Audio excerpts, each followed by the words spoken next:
Five, four, three, two, one, zero. Disfruta con Víctor Alvarado y su equipo de lo mejor del cine. Directo a las estrellas.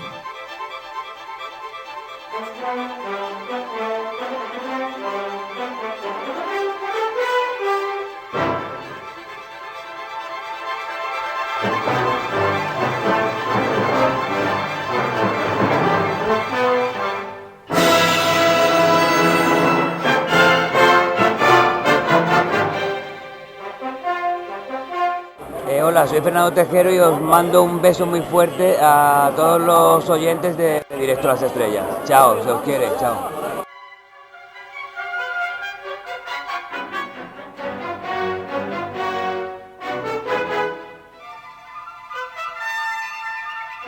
Queridos amigos de la radio, como sabéis he estado firmando en la Feria de Madrid. Así que no puedes perderte mi libro La fe, la ética y los valores de los superhéroes. El libro ideal para dar la batalla cultural con una sonrisa. Fundación Edelvives patrocina este espacio cultural. Bienvenidos a una nueva edición de Directo a las Estrellas, tu programa de cine. Y en una semana marcada por la grave enfermedad del Papa Francisco, nosotros aprovechamos la oportunidad para hablarles de la conversión de Bob Dylan al cristianismo, ya que se estrena Un completo desconocido, la cinta estrella de esta semana, una película dirigida por James Mangold, un gran director, y que ha contado para ello, para interpretar a Bob Dylan, con el hombre de moda, Timothée Chalamet. Por otra parte, Mel Gibson, el gran director que todos conocemos, vuelve de nuevo y nos ofrece un thriller de intriga titulado Amenaza en el aire. Un director ideal para dar la batalla cultural, nunca mejor dicho, ya que vamos a hablar en Críticas en un minuto del documental Valientes, que merece muchísimo, muchísimo la pena y que necesita el apoyo de todos los oyentes. Y por supuesto no nos podemos olvidar de nuestras secciones habituales, ya que contamos en esta ocasión con la firma de Susana García, que nos va a hablar de una película de animación ecológica. Y por último no pueden perderse la entrevista que tendremos con el historiador Carlos Díaz, que nos va a hablar de las guerras púnicas y de esas batallas de Aníbal contra Escipión. No se pierdan, por tanto, este programa. Comenzamos. Para comentarios, dudas y sugerencias puedes escribirnos a info@cinelibertad.com. Y si no pudiste escucharnos en directo y quieres hacerlo en diferido, puedes hacerlo a través de nuestro canal de iVoox Cine y Libertad, al que nos gustaría que te suscribieras o nos apoyases económicamente si lo consideras oportuno. Por cierto, te recordamos que estamos ofreciendo un reto, proponiendo, mejor dicho, un reto a todos los oyentes de la radio para alcanzar los 2000 suscriptores. Así que si quieres ayudarnos, entra en el canal de iVoox Cine y Libertad. Comenzamos.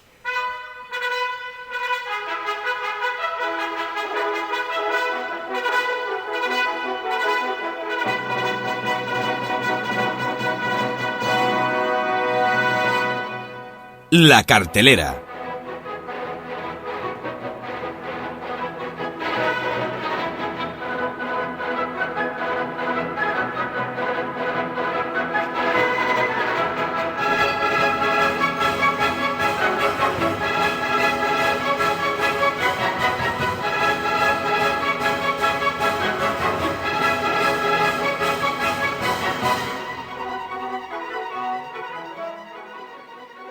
Señoras y señores, ladies and gentlemen, preparen el bol de palomitas o el bob de palomitas, porque vamos a hablar de nada más y nada menos que Bob Dylan. Y es que la figura de Dylan desata pasiones y empezó como cantante o cantautor un tanto alejado de la fe hasta su conversión al catolicismo, recibiendo muchas críticas de sus compañeros.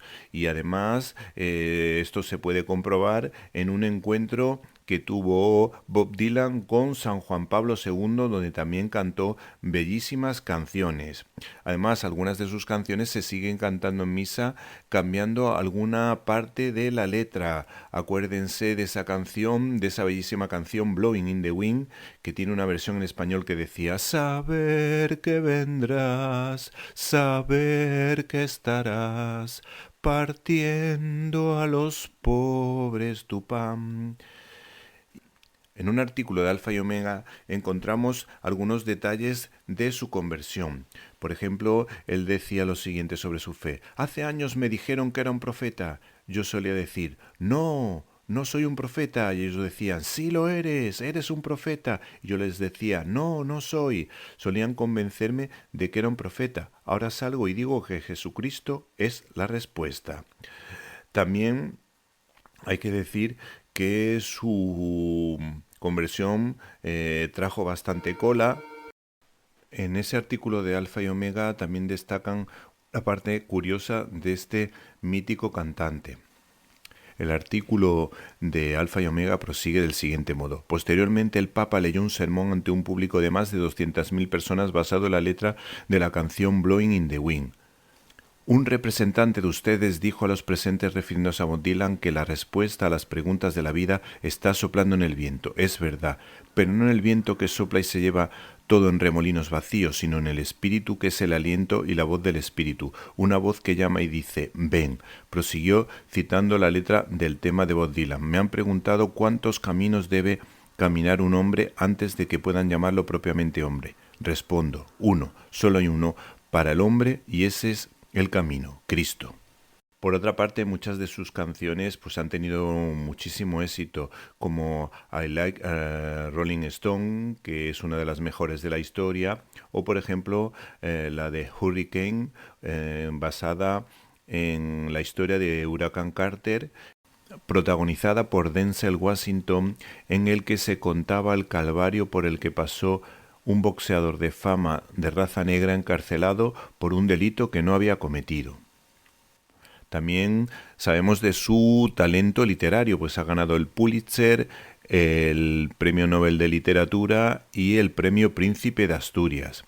El caso es que el actor excesivamente valorado Timothée Chalamet de alguna manera se quita el sombrero de copa de Willy Wonka para coger la guitarra en Un completo desconocido, nominada a 8 Oscars, del director James Mangold, que tiene películas muy buenas como Copland, dando un papel dramático a Stallone con éxito, también Le Mans 66, una gran historia de automovilismo, y por supuesto el tren de las 3:10, que estaba también realmente bien. El caso es que Timothée Chalamet pues se encarna al mítico cantante Bob Dylan, y este se encuentra acompañado de la actriz Elle Fanning, que lo hace realmente bien, que es la hermana de Dakota Fanning, dos hermanas que todo lo que tienen de guapas lo tienen de buenas actrices, y todo lo que tienen de buenas actrices lo tienen de guapas. No se pierdan, por tanto, Un completo desconocido.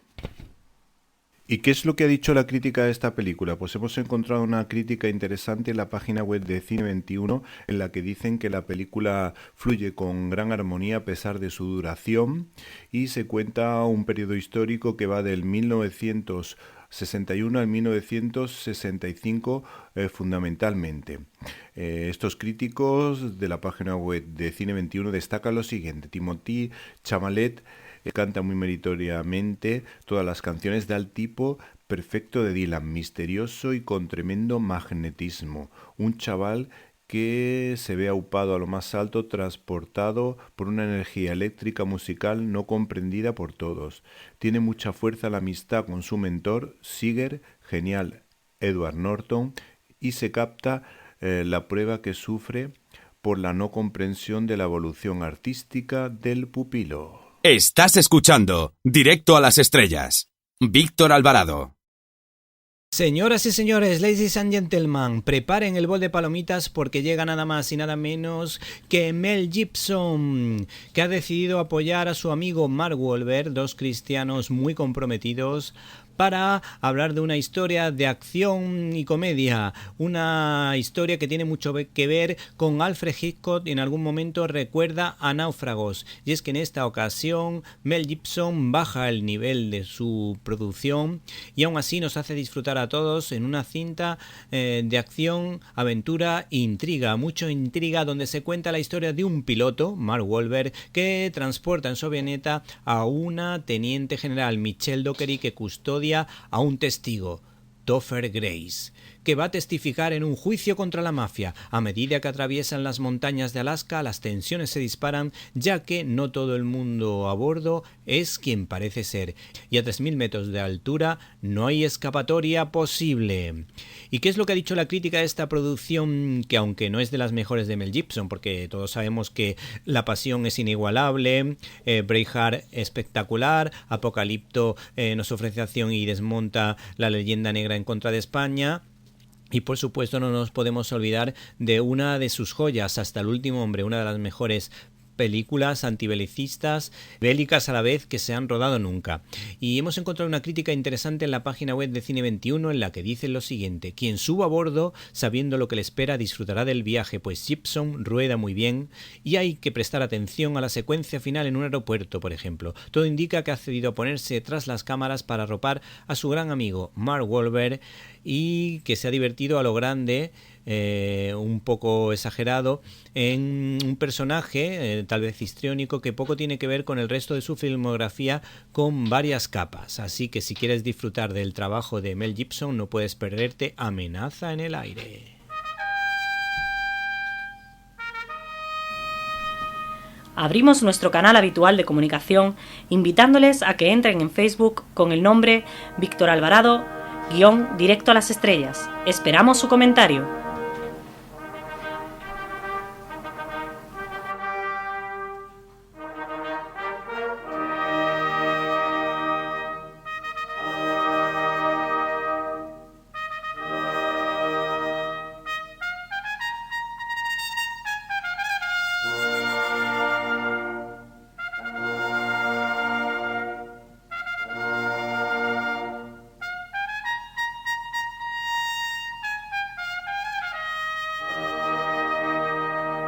Estás escuchando Directo a las Estrellas. Víctor Alvarado.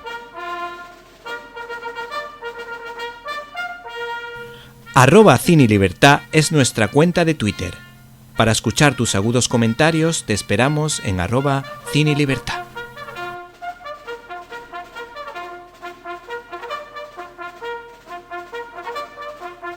Atención, atención, llega la mangamanía a la cartelera española a través de un anime extraordinario, no, superior, que arranca con la oración de la serenidad, pues se trata de una cinta de animación japonesa ambientada en un colegio católico y titulada Tu color. Dios, concédeme serenidad para aceptar las cosas que no puedo cambiar, valor para cambiar aquellas que puedo y sabiduría para reconocer la diferencia. Queridos amigos de la radio, como sabéis he estado firmando en la Feria de Madrid, así que no puedes perderte mi libro La fe, la ética y los valores de los superhéroes. El libro ideal para dar la batalla cultural con una sonrisa. Fundación Edelvives patrocina este espacio cultural. La dirección de Naoko Yamada es extraordinaria, donde la cineasta a través de un realismo mágico conjuga los valores de Occidente con los de Oriente. Los valores de Oriente como el respeto a los mayores frente a los principios cristianos de Occidente. Y para ello utiliza los tonos pastel y el juego de luces y sombras a color muy significativo, donde la luz es realmente importante. La fe está expresada con naturalidad, serenidad, cercanía y profundo respeto, pues la monja de alguna manera lleva a 3 chavales guiándolos por el buen camino, respetando la libertad de cada uno y de alguna manera cuando como educadora tiene que poner orden, siempre lo hace con cariño, con el sentido de favorecer el bien común de la sociedad y ofreciendo perdón y esperanza. El valor de la amistad está perfectamente reflejado y en él se encuentra Dios a través de la música pop y también a través de una serie de canciones que hablan del carpe diem. cuando los planes se tuercen hay que disfrutar con lo que venga en ese momento. Los créditos finales transmiten muchísima alegría, pues las dos canciones con las que se termina esta historia son realmente optimistas en un final abierto típico de la animación japonesa, pero que de alguna manera invita a la reflexión. No se lo pierdan porque les encantará. Y si te gustó este comentario, puedes suscribirte en nuestro canal de YouTube Cine y Libertad. Abrimos nuestro canal habitual de comunicación invitándoles a que entren en Facebook con el nombre Víctor Alvarado _Directo a las Estrellas. Esperamos su comentario.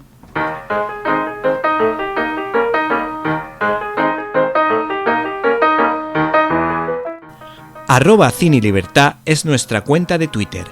Para escuchar tus agudos comentarios te esperamos en @Cine y Libertad.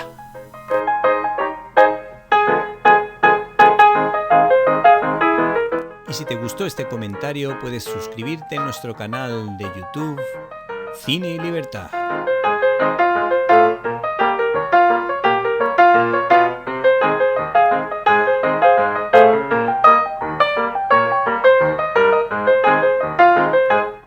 Críticas en un minuto.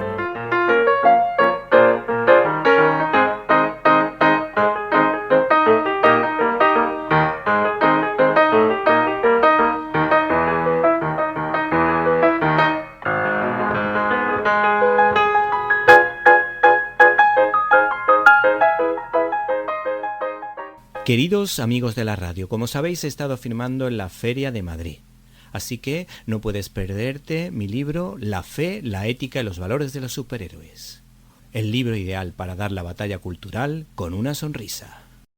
Fundación Edelvives patrocina este espacio cultural. Y como viene siendo habitual en nuestra sección de críticas en un minuto, saludamos del modo habitual. Hola amigos y oyentes amigos de la radio. En esta ocasión desde el canal de iVox Cine y Libertad, al que nos gustaría que te suscribieras o nos apoyases económicamente si lo consideras oportuno, vamos a hablar de Valientes. El documental se está convirtiendo en el medio para dar voz a los que no tienen voz, como es el caso de Valientes de Andrés Garrigó. Este ensayo cinematográfico de tan solo 1 hora de duración y en formato clásico ofrece una reflexión rápida y certera sobre cómo la cultura woke y la agenda globalista 2030 ocupan lugares que no les corresponden, intentando que el Estado se haga cargo en exclusiva de la educación de los hijos, como explica el estadounidense Paul Coleman, permitiendo que personas del colectivo LGTBIQ+, impartan clase de educación sexual a niños muy pequeños. También se nos recuerda la injusticia que supone que mujeres tengan que competir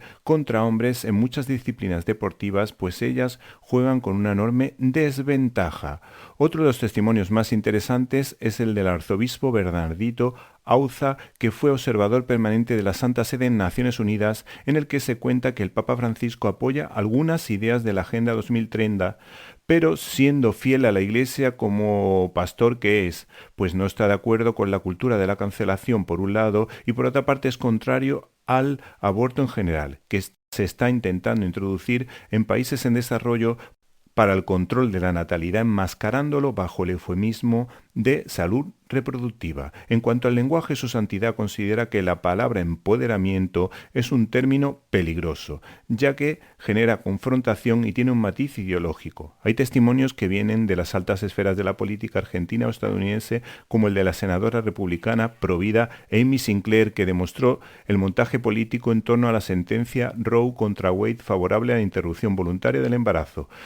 Por otra parte, Jaime Mayor Oreja, alejado de los postulados de su partido en los últimos años, vuelve a mostrar la necesidad de dar testimonio en la vida pública, así como Alfonso Bullón de Mendoza, presidente del Grupo Educativo del CEU, nos invita a vivir nuestra fe con alegría en las calles. El testimonio del actor converso Eduardo Verástegui, defensor de la infancia e impulsor de la película Song of Freedom, crítico con la trata infantil, ensalza los valores del Evangelio para construir un mundo mejor. Sin embargo, los testimonios que destacan sobremanera son el de Gregor Pumping, director del Centro Europeo para el Derecho y la Justicia de Estrasburgo, que afirma que las fundaciones de Soros y Rockefeller apoyan esas políticas. Se señala que muchos de los médicos que apoyan el aborto en Europa están vinculados a las clínicas abortivas que alianza con Planned Parenthood, obtienen pingües beneficios al potenciar el aborto. En España, el médico psiquiatra Jesús Poveda aparece como una voz libre y moderada que, fiel a las enseñanzas de Jesús, reza al lado de ese tipo de clínicas para que mujeres embarazadas cambien su decisión y poder ayudarlas con la maternidad, lo que le ha supuesto ser arrestado más de 20 veces. Y si te gustó este comentario, puedes suscribirte en nuestro canal de YouTube Cine y Libertad. No te olvides del regalo ideal para esta primavera: La fe, la ética y los valores de los superhéroes. Un libro perfecto para dar la batalla cultural con una sonrisa. Fundación Edelvives patrocina este espacio cultural. Estás escuchando Directo a las Estrellas. Víctor Alvarado. Como si se tratara del mismísimo Don Pelayo, a lomos de su caballo, en los lagos de Covadonga. Pues es asturiana, Susana García analiza el cine con acierto y profundidad. Este mes recomendamos la película de animación premiada en los Goya 2025, Mariposas Negras, una joya de animación 2D dirigida por David Baute, un cineasta muy comprometido con la crisis medioambiental y la crisis de refugiados. David es precisamente el director del Festival Internacional de Cine Medioambiental de Canarias y en 2020 dirigió el documental Éxodo Climático, cuyas protagonistas son precisamente las 3 mujeres que aparecen también en su actual película de animación. En su nueva película sigue teniendo a estas mujeres como protagonistas y pone el foco en las consecuencias del cambio climático en diferentes países y cómo millones de personas se ven obligadas a emigrar, siendo tremendamente injusto que este derecho no se vea reconocido en las solicitudes de asilo. Son 3 mujeres de Isla Goramara, en el sur de la India, Turkana, en el norte de Kenia, y San Martín, una isla del Caribe. 3 supervivientes de diferentes catástrofes climáticas que tratan de buscar un futuro mejor para ellas y sus familias tras años de dificultades, sufrimientos e incertidumbres. Dejar su tierra no es una decisión fácil, sino que se ven obligadas por las circunstancias para garantizar su supervivencia y la de los suyos. Y es ahí precisamente donde la mariposa se convierte en un símbolo clave. No solo está relacionada con el cambio climático, ya que es una especie que ha tenido que modificar sus ciclos de vuelo, sino que también su color negro nos sugiere un mal presagio, una sensación de que las cosas van a ir a peor.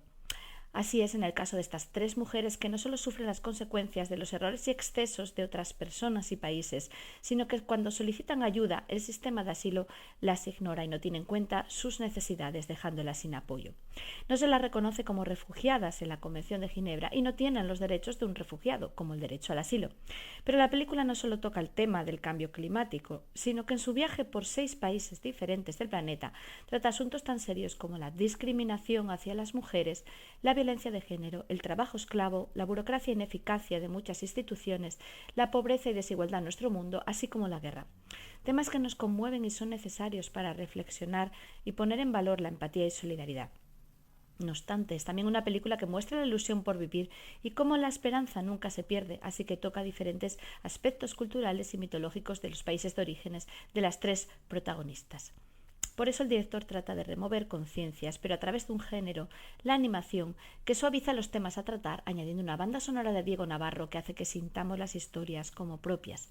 El tema Inmigrantes, canción original de Rubén Blades, es además muy interesante para trabajar a nivel pastoral y educativo. Una joya de animación para agitar conciencias por la que el Papa Francisco se ha mostrado muy interesado. Y si te gustó este comentario, puedes suscribirte en nuestro canal de YouTube Cine y Libertad.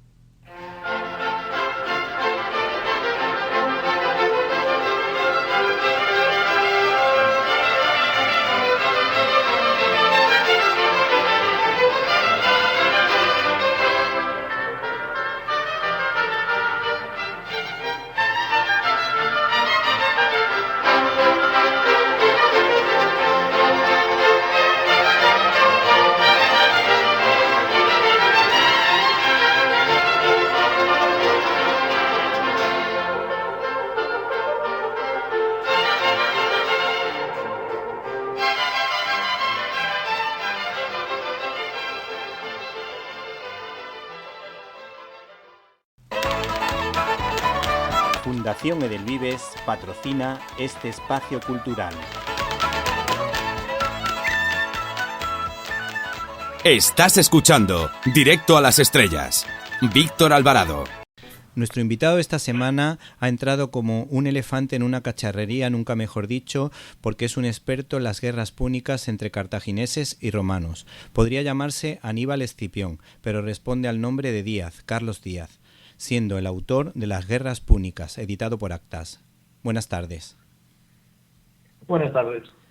¿Cómo descubriste tu vocación de historiador y qué tiene de especial este periodo histórico? Pues mire, mi vocación como historiador se puede remontar a épocas en las que ya ni recuerdo, cuando mis padres me llevaban de pequeño al yacimiento de Ampurias, en Girona, y bueno, pues ellos buenamente me explicaban lo que conocían del yacimiento. Yo me quedé enamorado de esas ruinas, y pues de ahí poquito a poco me fui interesando en la historia antigua, sobre todo las guerras púnicas, y bueno, pues decidí estudiar mi carrera de historia, especializarme a la vez en historia antigua y en arqueología, y pues hasta ahora que trabajo como investigador en la universidad. O sea, que trabajas en lo que te gusta. Sí, soy de los pocos que de momento trabajo en lo que me gusta.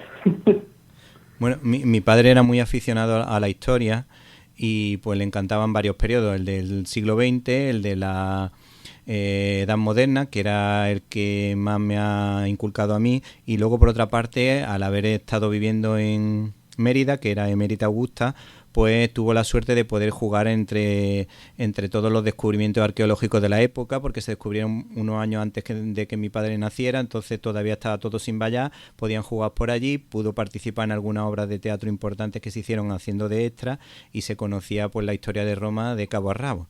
Y yo ahora por fin he entendido por qué le gustaba tanto Escipión, porque según tú cuentas en una parte del libro, pues era un hombre perseverante, que incluso ha sido modelo o figura cristiana del pasado, de la antigüedad, al igual que le pasaba a Hércules, y claro, era un personaje, un general que debió tener bastante inteligencia. Además, de hecho, a mí me llamaba mucho la atención, lo comentaba contigo antes de la entrevista, esa emboscada, ese ataque sorpresivo que hizo a Cartagena. ¿Qué te parece a ti Escipión el africano?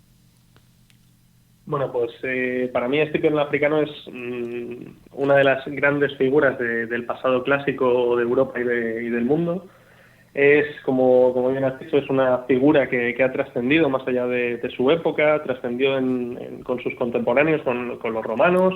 El propio Cicerón escribe El sueño de Escipión, que donde inculca o quiere explicar los valores romanos a la población a través de la aparición de Escipión en uno de los sueños.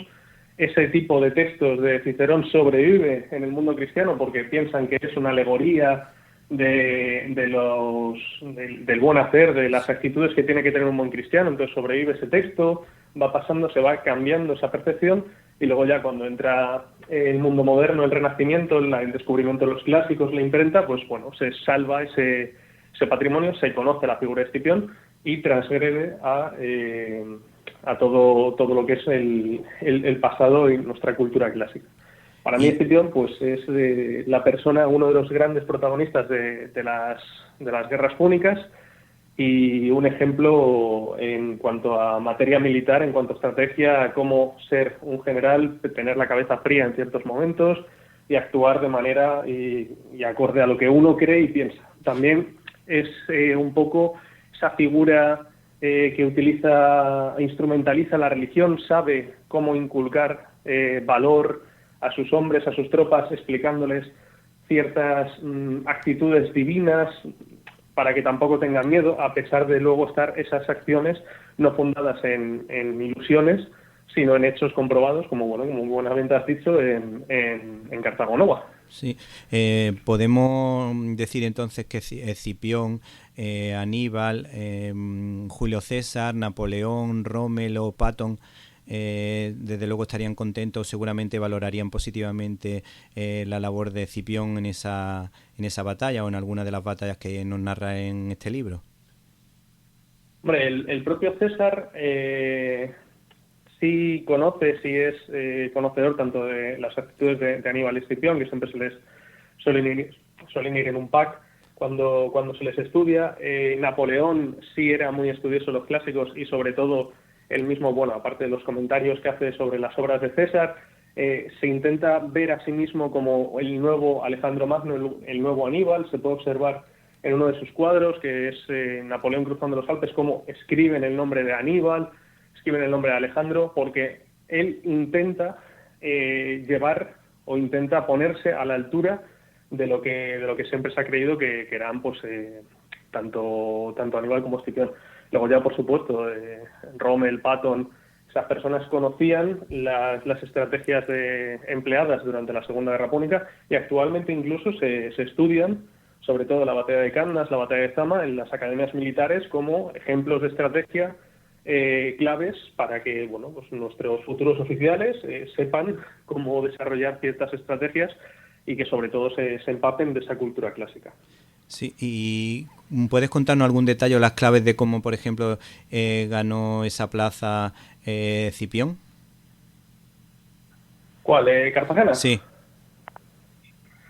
Pues, a ver, nos remontamos a el año 209 a.C. El tío y el padre de Escipión, Gneo Cornelio y Publio Cornelio, Sí.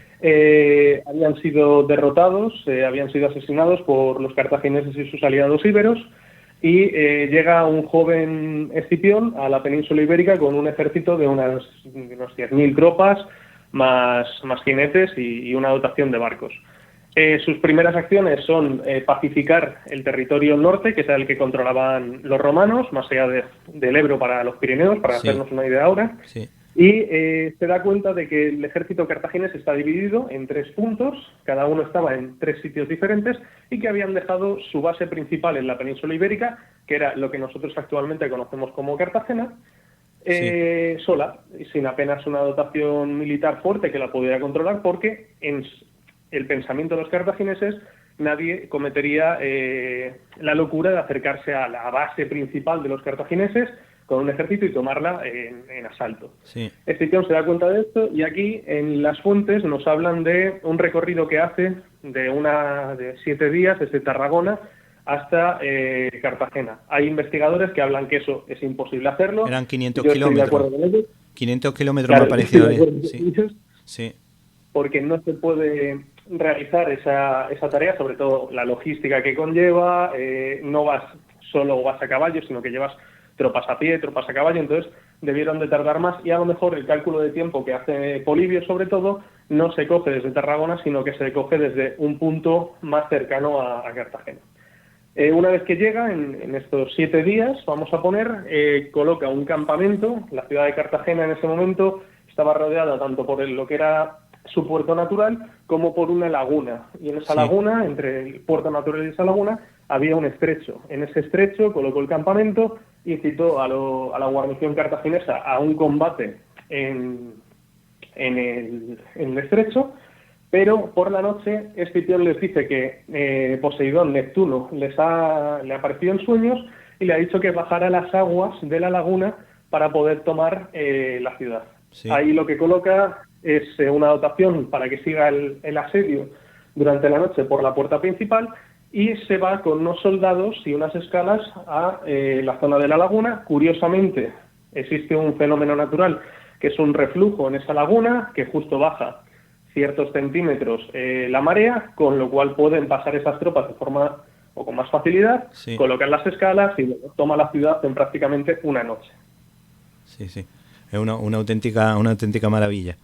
Luego, en cuanto a la hazaña de Aníbal, sobre todo esa de cruzar los Pirineos y los Alpes, me ha llamado la atención lo bien que lo cuenta. Consigues que el lector no despegue los ojos del papel. ¿Cómo combinas la amenidad con el rigor? Bueno, a ver, sin duda nosotros lo pensamos y dice, pero ¿cómo va a pasar con tantas tropas, con elefantes, con caballos, por los Pirineos, que sí son más pequeños en comparación con los Alpes, pero no deja de ser una cordillera bastante grande, y luego sobre todo cruzar los Alpes? Bueno, principalmente el objetivo que tenía Aníbal era llegar lo antes posible y sorprender al ejército romano, que sabía que se estaba preparando, y como era lógico, los romanos se estaban preparando para el asalto a Hispania, y el asalto a África, no que se les atacase en su propio territorio. Sí. Cuando ven que Aníbal ha cruzado los Pirineos, sí empiezan a tomar un poco conciencia de que va a cruzar los Alpes, va a llegar a la llanura del Po y sobre todo que les va a atacar en su territorio. Realmente tenemos constancia de ciertos pasos. Actualmente no recuerdo el nombre de la colina, pero se han hecho estudios geofísicos que se han encontrado ciertas bacterias que solo contienen los excrementos de los paquidermos, Sí. y eso nos indica que, hombre, paquidermos no hay de forma natural en una de las colinas de los Alpes, y que por tanto el único pasaje pasaje histórico que conlleva esos animales en ese territorio era el paso de Aníbal. ¿Es posible hacerlo? Sí. Hay fenómenos como la rotura de esa piedra cuando se les obstaculiza en el camino, Sí, que utiliza sí. vino rancio Sí. para intentar romperla. Eso tiene su fenómeno químico que está explicado en el libro y que, bueno, a lo mejor no es tan exagerado como nos cuentan las fuentes literarias, pero sí pudo ocurrir que a través del vino rancio se produciera ese fenómeno químico y se rompiese, o se agrietase, mejor dicho, esa piedra para ellos pues hacerle la tarea de rotura más fácil. Sí, sí. Y luego, pues obviamente, si se cuenta que tenían guías indígenas, guías locales, que les servía para decirles, oye, por este camino es más fácil y tal, pues hombre, el paso por los Alpes es bastante más fácil que si nosotros nos aventuramos y decidimos cruzar los Alpes como hacían ellos. Y desde el punto de vista estratégico, ¿los elefantes ganaban batalla? O sea, utilizarlos como elemento, me imagino que de fuerza. No sé, ¿tú qué opinas? A ver, los elefantes es un arma categorizada como exótica, es un arma diferente, y sí, ganan batallas porque obviamente, aparte del factor físico, el factor militar, también existe el factor psicológico. Piensa que nosotros tenemos acceso ahora mismo a toda la información, sabemos cómo es un elefante, sabemos cómo son animales que no hemos visto nunca, pero tienes que pensar que la población, a lo mejor de una villa, de una población del norte de Italia, que no había visto nunca un elefante, se encuentra con una bestia que tiene unas defensas, que mide, los elefantes norteafricanos que utilizaba Aníbal eran bastante más pequeños que los elefantes de sabana, eran parecidos a los elefantes indios, Sí. y estos medían a lo mejor 2 metros, 2 metros y medio en la cruz, es decir, que eran bestias bastante más altas que un caballo, bastante más voluminosas, y el efecto psicológico era de, ahí va, ¿qué es esto que traen estos?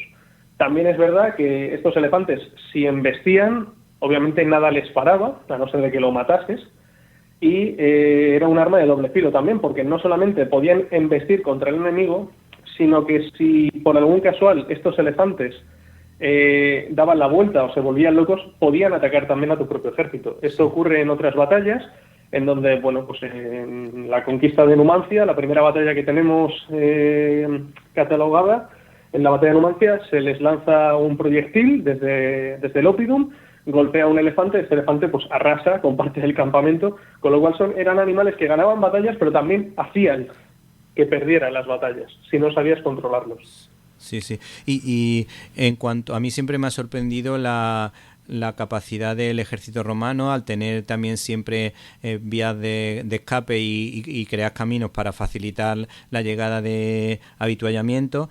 Pero no sé si podrías explicarnos un poco las claves o las debilidades y las fortalezas de los dos ejércitos, en tu opinión. ¿Para cuál de las tres guerras?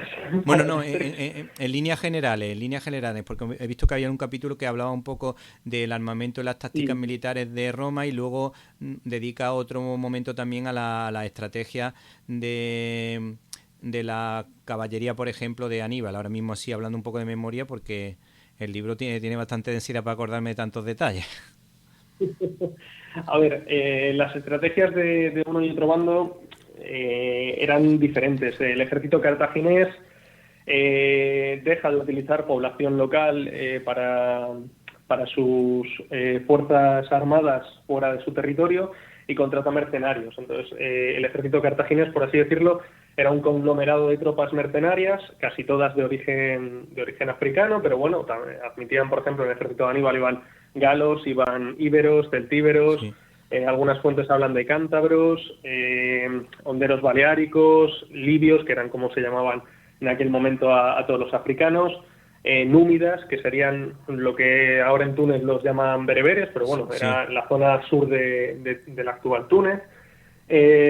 Todas estas tropas luchaban más o menos, no a su manera, porque obviamente se introducían dentro de una estrategia, de una táctica, pero sí muchas veces empleaban sus propias armas. Por ejemplo, la caballería númida, como has mencionado, la caballería de Aníbal, esta era una caballería ligera, y principalmente era una estrategia de hostigamiento. No era una caballería de choque como tal, sino que lo que hacían era atacar, soltar los dardos, retirarse, y mientras van retirando van intentando hostigar al enemigo. Es una caballería mucho más rápida que la que utilizaban los romanos y por tanto en ciertos momentos obviamente ganaban, pues prácticamente ganaban casi todas las batallas en la Segunda Guerra Púnica. Sí.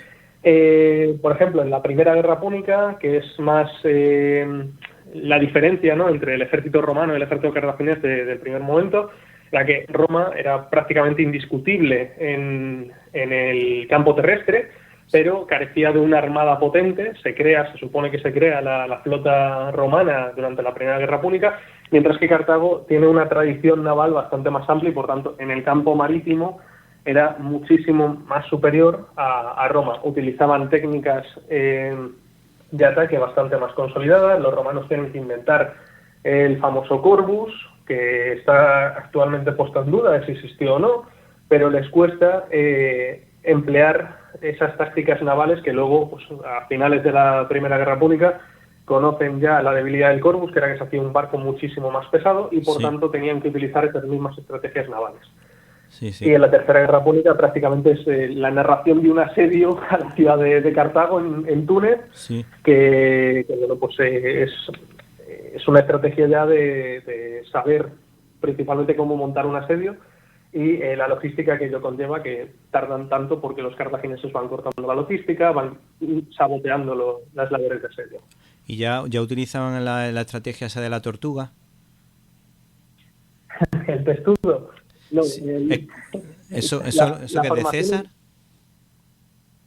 La formación en testudo es bastante posterior.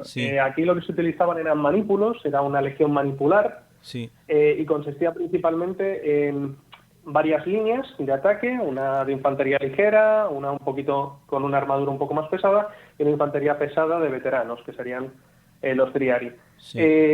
Después de la primera ondanada se irían intercambiando, irían pasando las filas sucesivas, y obviamente cuando tú estás en un combate, piensa en los combates o en las batallas antiguas, no como un choque como nos lo monta Hollywood, hay un barullo de personas, sino que eran bastante ordenadas, bastante limpias, eran filas contra filas. Lo que hacían los romanos principalmente era intercambiar esas filas, se intercambiaba la primera fila con la segunda con la tercera, así sucesivamente. Entonces Roma conoce que al intercambiar esas filas tienes tropas frescas en el frente. Una vez que rompes el frente, ya la formación enemiga debería de caer. Eso es lo que utiliza Roma principalmente. Mientras que los cartagineses, obviamente, se van adaptando a esas estrategias que usa Roma y pues las van solventando. La batalla de Cannas es un claro ejemplo. Un gran ejército romano, pero Aníbal sabe que envolviéndoles, atacándoles por la retaguardia, dejándoles asfixiados y sobre todo apretándoles, esa formación, ese cambio de filas ya no funcionaría y le sale bien a la estrategia. Bueno, ahí está la batalla de Cannas. Y lo de la tortuga, como yo digo, ¿eso que fue de Julio César o de algún otro general importante? La formación en testudo, pues mira, me pillas ahora mismo, pero juraría que es después de las reformas de Cayo Mario, a partir ya del siglo I a.C., cuando se profesionaliza el ejército, se estandariza el ejército, y al estandarizarse el ejército ya se puede utilizar una estrategia, pues, ese testudo que es tan conocido, ¿no?, de las películas de Hollywood, de Asterix y Obelix, que eran esas formaciones en tortuga, como las llaman ellos. La policía... La Policía Nacional, a veces, tú lo ves en las manifestaciones, que algunas veces se ponen como en plan intimidatorio cuando ven la cosa chunga y intimidan de una manera parecida, con unos escudos relativamente parecidos. Y luego, en cuanto a la referencia cinematográfica, pues la tenemos lógicamente en Víctor Mature, 1,88, actor vinculado al Peplum, con Sansón y Dalila, Demetrio y los gladiadores, Sinué el egipcio, y además, por supuesto, este hombre pues formó parte de la película Aníbal con Rita Gunn, en la que curiosamente aparecían por primera vez o de las primeras veces Bud Spencer y Terence Hill repartiendo allí torta, aunque seguramente serían actores muy secundarios, y la película en cuestión pues la dirigió un tal Edgar Ulmer, que creo que es bastante prestigioso, y el italiano Carlo Bragaglia. Tú no sé si has visto la película o has visto algún pasaje y cómo la valoras desde un punto de vista histórico, y bueno, si te gusta el cine, pues desde un punto de vista cinematográfico. A ver, desde un punto de vista cinematográfico, es una peli de ese momento de Hollywood, sí, de la imaginería, la grandiosidad, hacer grandes escenarios, utiliza elefantes reales, por ejemplo, esa película. Sin embargo, de contenido histórico, digamos que se llama Aníbal porque el protagonista es Aníbal y se supone que contextualiza en la Segunda Guerra Púnica. Sí. Pero el hecho de que Aníbal se enamore de la sobrina, creo, de Fabio Máximo, se va con ella, le envía un anillo a Roma, que se lo envía un comerciante púnico, totalmente falso. Es un leitmotiv que utilizan en ese romance para atraer al público más así. Utilizan el tono histórico de aquellas películas de Hollywood del momento, pero a nivel de contenido histórico no es fiel a lo que es el relato. Tampoco es fiel al relato que se hacía en esos años de las guerras púnicas. En esos años de las guerras púnicas el relato era totalmente romano, y por tanto ese relato haciendo ver a Aníbal como un personaje temido, pero también amable, simpático, enamorado, que no quiere derrotar a Roma, sino que lo que quiere es un proceso un tanto diferente al relato histórico, pero bueno, usan ese contexto, vamos a hablarlo así, para crear una película ambientada. No, para mí no tiene carácter histórico, sino que es más una ambientación para dar pues un relato de guerra y amor a la antigua, como se hacía antes. Sí. Y en cuanto a documentales que se han estrenado en televisión o en algunas plataformas, no sé si has visto algunos, ¿cuál recomendarías? ¿Cuáles piensas tú que son los más fieles a la verdad histórica?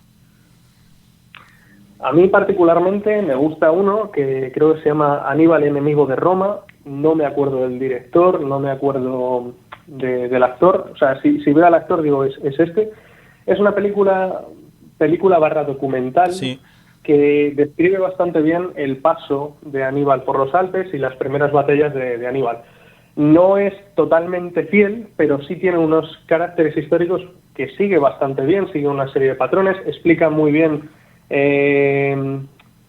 cómo es el paso, cuáles son las dificultades que tiene Aníbal tanto en el paso de los Alpes como luego en Italia.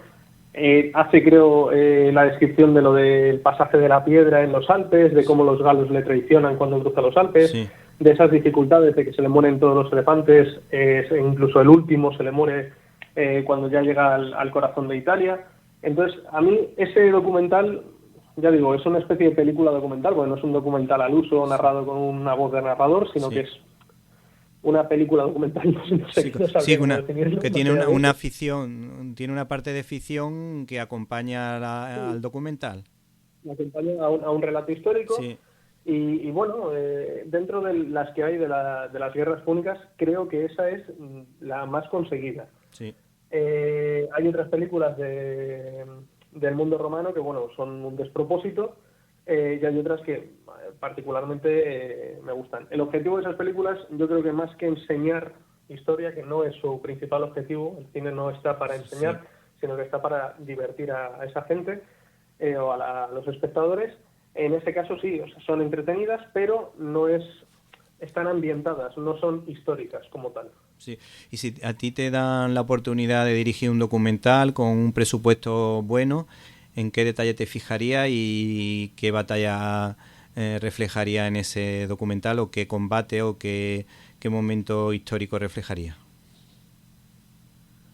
Pues la verdad no sabría decirte, porque lo primero que se me pasa por la cabeza después de la propuesta es tener que pedir la compatibilidad y hacer burocracia en la universidad, con lo cual se me quitan un poco las ganas. Pero si pudiera hacer eso sin ningún tipo de trabas, igual me gustaría hacer más que lo que es el desarrollo de Aníbal por el paso de los Alpes, la batalla de Cannas o la península ibérica, me gustaría hacer la campaña de Escipión en África, desde cómo son los preparativos, cuáles son los problemas que tiene a nivel legislativo con sus propios compañeros del Senado, de cómo le ponen trabas, de cómo llega allí, se hace inmensamente superior a los ejércitos cartagineses y derrota a Aníbal en Zama. Pero claro, toda esa logística sería bastante más compleja de lo que parece. También me gustaría, si pudiera, grabar en esos entornos tunecinos. No me gustaría hacerlo en un plató, ¿no? Sí. O sea, en directo. Si pudiera, sí. Además no podría contar conmigo mismo porque yo tengo un tipo de escritura que a lo mejor no atrae a un gran público. Sí. Tendría que contar con guionistas buenos, pero esos guionistas buenos tendrían que tener en consideración sobre todo las normas históricas, no inventarse ciertas cosas, sino intentar ser lo más purista posible.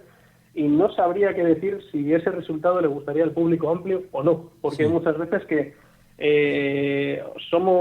la historia suele ser muy violenta, suele ser muy cruda, y hay hechos que a lo mejor actualmente hieren sensibilidades. Sí, sí. Bueno, pues si te parece, terminamos un poco de manera diplomática y en un par de minutos no sé si nos puedes contar en qué consistía la Pax Romana y cómo valora las negociaciones diplomáticas en ese periodo histórico de las guerras púnicas.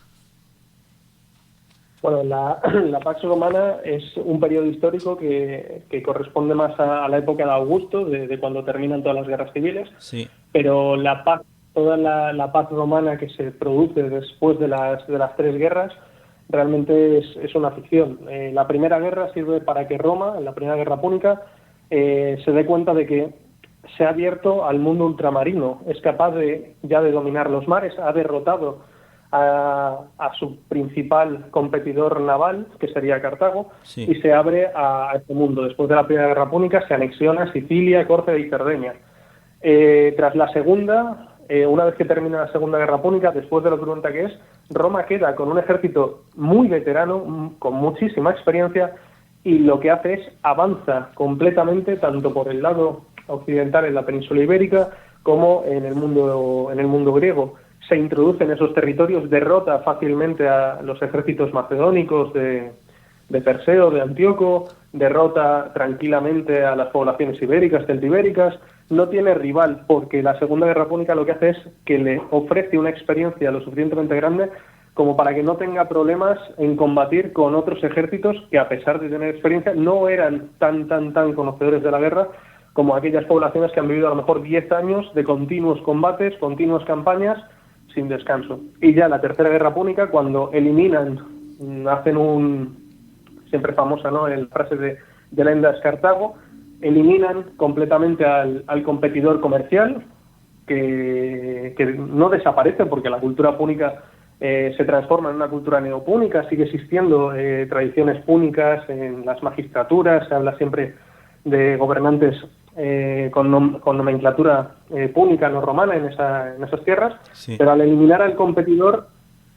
Roma se hace dueña del Mediterráneo. Y luego ya vemos que justo después, al poco tiempo de caer Cartago, Roma deja de tener enemigos competentes, por así decirlo, y se pelea contra sí misma, porque empiezan esos problemas internos con, sí, las guerras civiles, con el Partido de los Populares, con Cayo Mario, con Cornelio Sila, y luego posteriormente, César y su lucha contra el legítimo Senado. Sí, sí. Bueno, pues se nos acaba el tiempo. Damos las gracias a Carlos Díaz por estar en estos micrófonos, que es el autor de las guerras púnicas, Roma contra Cartago, historia de un conflicto, de Actas. Muchísimas gracias. Muchísimas gracias a ti. Bueno, Carlos, en corto... Bueno, llegó el momento de la despedida. Pero antes quiero agradecer el trabajo a todo el equipo de Directo a las Estrellas. Un abrazo para Antonio, Irene, Guadalupe, Jaime, Carlos y Javier, sin los que hubiese sido imposible realizar este programa. Espero que usted, y también usted, o tal vez tú, hayas pasado un rato entretenido. Recibe un cordial saludo de Víctor Alvarado y hasta la semana que viene.